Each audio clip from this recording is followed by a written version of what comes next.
राज साहब, दो बातें कही जा रही थी ऑपोजिशन की तरफ से कि ये भाग इसलिए रहे कि इनके नंबर पूरे नहीं है वरना इजलास बुला लेते हैं। अब कल के इजलास के एजेंडे पर आ गई है नो कॉन्फिडेंस मोशन। साथ में आपने ये कहा था कि ये 27 की तकरीर में इस्तीफा देंगे।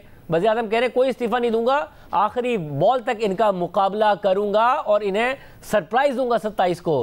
तो कहीं हुकूमत ने आपका ब्लफ तो नहीं कॉल कर दिया? देखिए, हालात को देख के और पार्लिमानी रवायात को पेश नज़र रखते हुए, जमहूरी रवायात को पेश नज़र रखते हुए मुस्तफ़ी होना जो है वो बड़े इज़्ज़तदार लोगों का काम होता है। और वज़ीर आज़म साहब ने तो कभी ना अपनी इज़्ज़त का ख्याल किया, ना कभी किसी और की इज़्ज़त का ख्याल किया। तो उससे उनसे ये तवक्को की जाती थी कि वो मुस्तफ़ी नहीं होंगे जबकि सारी सूरत हाल उन पर वाज़ेह भी हो जाएगी। तो अब अगर सुप्रीम कोर्ट में ये प्रोसीडिंग्स ना चल रही होती और वहाँ पे मुअज़्ज़ज़ जजेस की तरफ से और चीफ़ जस्टिस साहब की तरफ से जो है वो उस आइनी आर्टिकल का जिसके तहत ये नो कॉन्फिडेंस की मोशन जो है उसके ऊपर प्रोसीड होता है, तो उसके मतलब रिमार्क्स और उसकी वजाहत अगर ना हुई होती तो शायद स्पीकर साहब वही काम करते जो वो एक टाइगर फोर्स के रुकन के तौर पे फरमा रहे थे कि मेरी मर्ज़ी है, मेरा इख्तियार है, मैं जब चाहूँ अजलास को जो है वो गैर मुय्यना मुद्दत के लिए मुलतवी कर दूँ। तो अब ये वाज़ेह हो चुका है कि कल के एजेंडे पे तहरीक कदम एतमाद जो है वो आ चुकी है। अब अगर कल फातिहा के बाद जो है वो रवायतन अजलास अर्जन भी होगा तो ज़्यादा से ज़्यादा जो है वो मंडे पे जाएगा और उस दिन ये अदम एतमाद की तहरीक जो है टेकअप होगी। ये कल भी वैसे हो सकती है लेकिन मंडे से जो है वो लेट नहीं होगी। और उसके बाद फिर 3 दिन से कम नहीं और 7 दिन से ज़्यादा नहीं, तो मगर भाई के मंडे से चौथे या 5वें दिन जो है इसके ऊपर वोट हो जाएगा। तो उस हिसाब से अगले हफ्ते वोटिंग हो जाएगी। और अगर वोटिंग अगले हफ्ते होती है तो वज़ीर आज़म बड़े पुरएतमाद हैं। और अब मसला ये है कि एक तो जो आपके साथ मुनहरिफ अराकीन हैं उनके ऊपर सुप्रीम कोर्ट में रेफरेंस भेजकर एक तलवार लटका दी है कि पता नहीं फैसला क्या आएगा, अगर वो पहले नहीं आता तो वो तलवार लटकती रहेगी। दूसरा, फवाद चौधरी साहब कह रहे हैं कि जो मुनहरिफ अराकीन टीवी पर आए थे उनमें से 5 से 6 ने तो वापस रब्ता भी कर लिया है और वज़ीर आज़म कह रहे हैं त्यादी भी हमारे साथ ही जाएंगे, उन्होंने भी कोई ऐलान नहीं किया है। तो अभी तक सूरत हाल 50-50 नहीं है। नहीं, ये तो कहने की बातें हैं ना। वैसे तो रब्ता आज फवाद चौधरी साहब का मेरे साथ भी हुआ है और मैंने उन्हें कहा है कि इसमें अब 1-2 दिन है अगर आपने रब्ता करना है, वरना उसके बाद जो है वो फिर टाइम जो है वो नहीं रहेगा। तो इस तरह के रब्ते जो है ना वो तो फिर होते रहते हैं।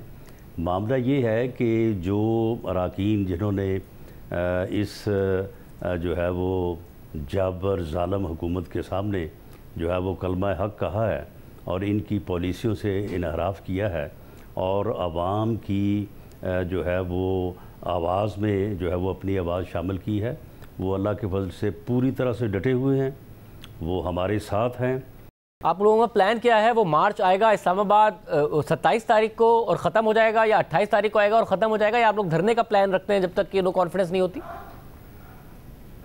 नहीं, इस पर धरने का जो है वो प्लान हमारा था, लेकिन वो इस तरह से था क्योंकि पहले वज़ीर आज़म ने ये अनाउंस किया था कि मैं डी चौक में जो है वो जलसा करूँगा और उसके बाद फवाद चौधरी साहब ने फरमाया था कि जी हम 10 लाख बंदा यहाँ पे इकट्ठा करेंगे, जलसा करेंगे, उसके बाद फिर धरना देंगे, जो लोग वोट डालने आएंगे वो उन्हीं में से गुज़र के आएंगे, उन्हीं में से गुज़र के जाएंगे। तो उसके फिर जवाब में जो है वो हमने भी फिर ये फ़ैसला किया था कि हम भी जो है वो 27 को यहाँ पे पहुँच के जो है वो यहाँ पे धरना देंगे। लेकिन अब सुप्रीम कोर्ट की मुदाखलत से और अटार्नी जनरल की वहाँ पे जो उन्होंने अपना बयान रिकॉर्ड करवाया है, तो अब ये मसला जो है वो हल हो चुका है। अब डी चौक में कोई जलसा होने नहीं जा रहा, कोई वहाँ पे धरना होने नहीं जा रहा, कोई किसी को नहीं रोकेगा और तमाम मेंबरान को सुप्रीम कोर्ट की वाज़ेह हदायत की रोशनी में जो है वो वोट डालने के लिए आने जाने में कोई रुकावट नहीं होगी, उन्हें पूरी आज़ादी होगी, उनका वोट डाला जाएगा, उनका वोट गिना जाएगा और उसके बाद जो कॉन्सिक्वेंसेस जिस तरह से आर्टिकल 63A में है उसके ऊपर सुप्रीम कोर्ट ने कहा कि फिर ठीक है बाद में देखा जाएगा। मगर राज साहब, अब मसला ही वज़ीर आज़म ने कहा कि आप लोगों ने सारे कार्ड दिखा दिए हैं, मेरा ट्रम्प कार्ड अभी मौजूद है, वो 27 तारीख को दिखाएंगे। तो अभी तो वजीर आजम ने अपने कार्ड दिखाने हैं। आप लोग सारी मेहनत कर चुके हैं, सारे मुज़ाकरात कर चुके हैं, जिसको तोड़ना था तोड़ चुके हैं। वो कह रहे मेरा ट्रम्प कार्ड तो भी बाकी है। शाहजेब, इनका ट्रम्प कार्ड आपने 2014 में देखा होगा। इनका हर रोज़ ही एक ट्रम्प कार्ड होता था। कभी सैटरडे को कहते थे कि एम्पायर उंगली ऊपर ले जाएगा, कभी फिर कहते थे कि जी संडे को होगा, फिर मंडे, ट्यूसडे, वेडनेसडे।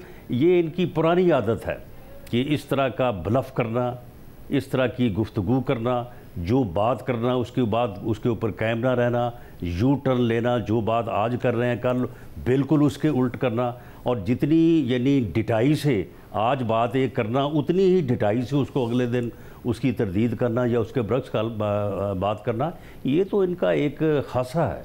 तो ये इसी तरह से जो है ये 27 तक करते रहेंगे, और 27 तक इनकी पोजीशन ये हो जाएगी कि अगर ये कोई इज़्ज़तदार या इनमें कोई अपनी कोई जो है वो इज़्ज़त और शर्म का इन्हें कोई एहसास हुआ तो फिर 27 को जो है वो ये इस्तीफ़ा दे देंगे। वैसे मगर मसला ये है कि अगर वो इस्तीफ़ा, एक तो कह रहे हैं मैं नहीं दूंगा, दूसरा अगर आपने उन्हें हटा भी दिया तो वो आपको हुकूमत करने दे देंगे। वो कह रहे हैं मैं और ख़तरनाक हो जाऊंगा, आप लोगों के लिए बहुत ज़्यादा मसाइल नहीं पैदा कर देंगे। वो आपको लगता है बहुत आसान होगा इमरान खान को निकालना और फिर हुकूमत करना? शाहजेब, ये जो इस किस्म की बातें कर रहे हैं ना, और ये वो टाइगर फोर्स जो उन्होंने बनाई है, ये जाली टाइगर फोर्स है। ये सारे जाली टाइगर हैं। आपको पता है कि जब ये उस वक्त 2017 में जब ये वहाँ पे घराओ जलाओ और बड़े ख़तरनाक मूड में थे और बड़े ख़तरनाक बन रहे थे, तो एक दिन यहाँ पे इस्लामाबाद इनका झगड़ा हो गया पुलिस से।